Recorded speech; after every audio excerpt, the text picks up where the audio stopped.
C'est l'homme qui rachète des industries européennes pour les ramener dans son propre pays. L'Algérien Issa Drebrab est aujourd'hui la 9e fortune d'Afrique et pourtant, il a connu la misère dans son enfance.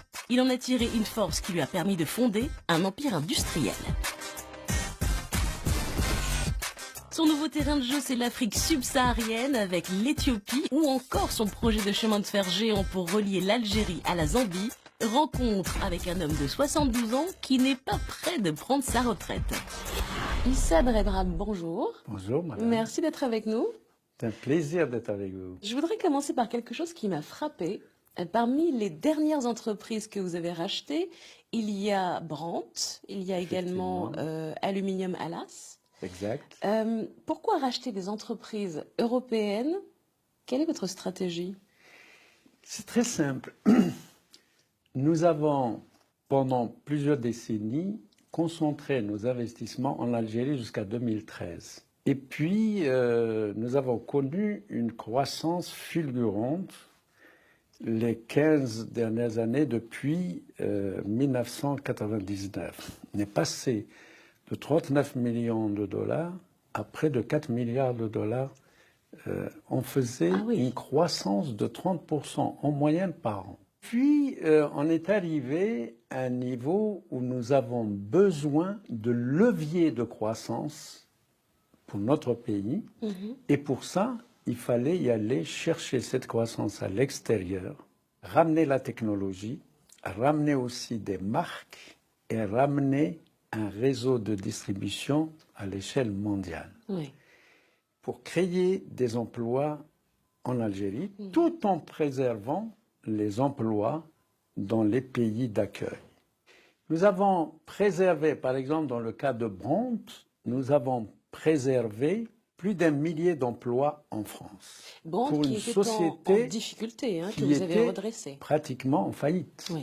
J'appelle ça même des entreprises qui sont arrivées dans le coma. Et en prenant notre activité Brandt Algérie avec Brandt France, en les mélangeant, on constitue un groupe très compétitif à l'échelle mondiale. On est en train de créer 7500 emplois en Algérie.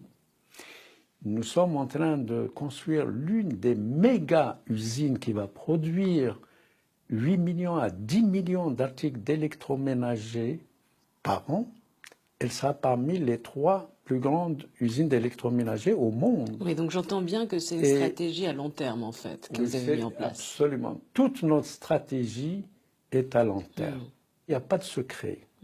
Soit vous êtes compétitif, vous produisez des produits de qualité, soit vous disparaissez. Il n'y a pas d'autre choix. C'est notre politique, d'ailleurs, au niveau de tous nos investissements. Il faut qu'on soit toujours numéro 1, au minimum numéro 2, à l'échelle au moins régionale, si ce n'est mondiale. Je vais vous donner quelques-uns des chiffres que j'ai concernant votre groupe. 18 000 salariés. C'est exact. 26 filiales. Exact. 4 milliards de dollars de chiffre d'affaires en 2016.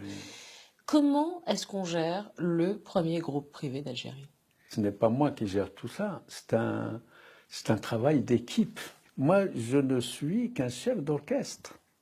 C'est mes collaborateurs à qui je rends hommage et que je remercie qui réellement portent le groupe. Nous avons une équipe de jeunes, nous sommes vraiment fiers et n'ont absolument rien à envier aux meilleurs managers ou ingénieurs des grands pays développés. C'est le meilleur investissement. Ce n'est pas simplement les machines. L'investissement humain. L'investissement humain est extrêmement important, et pour les entreprises, et pour les pays. Les responsabilités, c'est vous qui les portez sur vos épaules. Moi, la question que je me pose, est-ce qu'on dort bien la nuit quand on a autant de responsabilités à gérer? Je peux vous assurer que je dors très bien. Je n'ai absolument aucun problème. Au contraire, après, ça devient une passion. Vous venez d'une famille modeste. Exact. D'une ville kabyle qui s'appelle Tizi Ouzou, que certains de ceux qui nous encore d'un village qui est à 18 km de Tizi Ouzou, à 900 mètres d'altitude, en face du Djoudja, des grandes montagnes de Kabylie. Je suis curieuse de savoir à quoi ressemblait votre enfance. Mes parents avaient une fermette à 4 kilomètres du village. Il fallait que je fasse 4 kilomètres pour y aller à l'école. Et il fallait, pendant les vacances, donner un coup de main à mes parents. Je peux vous donner une anecdote qui m'a marqué. Moi, j'avais fréquenté l'école des Pères Blancs. Un jour, le père supérieur voulait emmener tous les enfants en scout pour faire une sortie vers la mer. Je voulais absolument y aller. Mais il est exigé qu'on doit prendre son repas de la maison composé d'une demi-baguette de pain et d'une boîte de sardines. Et j'ai dit à même, je voudrais y aller. C'était pas possible. Elle n'avait pas de quoi me payer une boîte de sardines et un demi-pain. Donc c'est pour vous dire que c'est vrai que ça marque.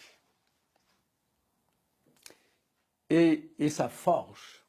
Ça donne une force incroyable, j'imagine. Une force et la rage toujours de travailler et de réussir. Est-ce que vos parents vous ont vu réussir? Oui. Dieu merci. Oui, mes parents m'ont vu avec mes usines, mais tout à fait au début. Qu'est-ce qu'ils vous ont laissé? Qu'est-ce que vous gardez d'eux aujourd'hui? Mon père, c'est quelqu'un de battant. C'est un justicier. Et puis, mon père nous a élevés dans une certaine discipline et de déontologie.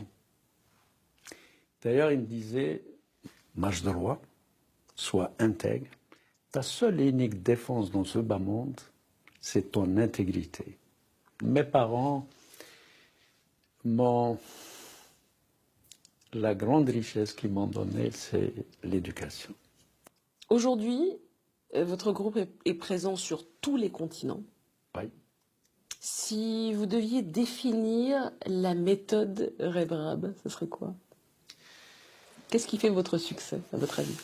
D'abord, il faut croire à ce qu'on fait. Ça, c'est la première des choses. Deuxièmement, il faut être très ambitieux. Je ne me décourage jamais. En 1995, j'ai perdu pratiquement les 90% de mon groupe par un attentat terroriste. Mais je ne me suis pas découragé, je me suis reconstruit de nouveau.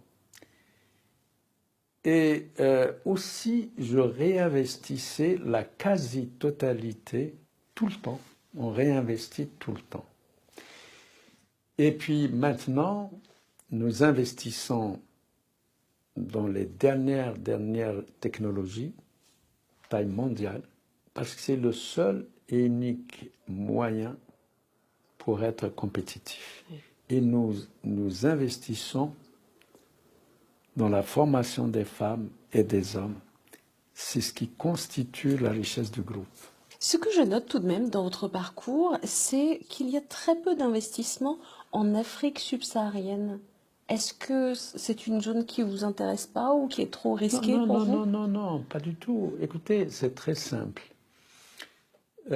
J'étais invité par le ministre conseiller commercial de l'ambassade d'abord du Soudan pour investir au Soudan. Mais malheureusement, j'avais deux problèmes. La bureaucratie au niveau du Soudan. Et puis, donc, le Soudan aussi, c'était un pays qui était blacklisté par les Américains. On avait du mal à trouver des financements. Mais maintenant, je viens de revenir de l'Éthiopie et nous avons 4 projets industriels qu'on va réaliser en Éthiopie.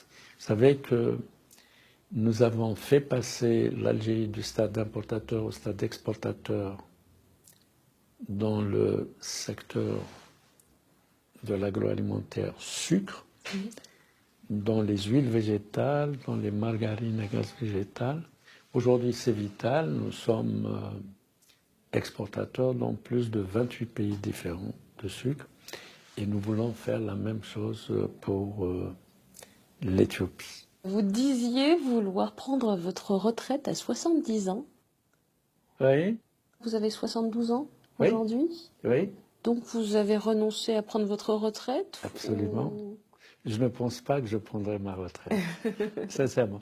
Vous savez, nous avons besoin d'activité au même titre que l'air que nous respirons, au même titre que l'eau que nous buvons, au même titre que la nourriture que nous purgitons.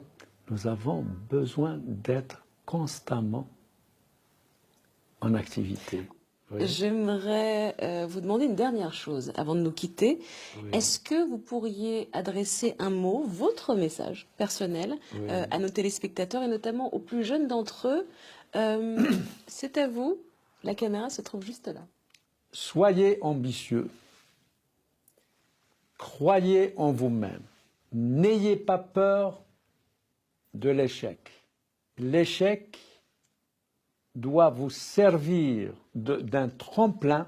La majeure partie du temps, c'est de l'échec qu'est née la réussite. Il faut persévérer, ne perdez pas patience, soyez courageux et la réussite, elle est au bout du chemin. Issa Draab, merci beaucoup. C'est moi qui vous remercie.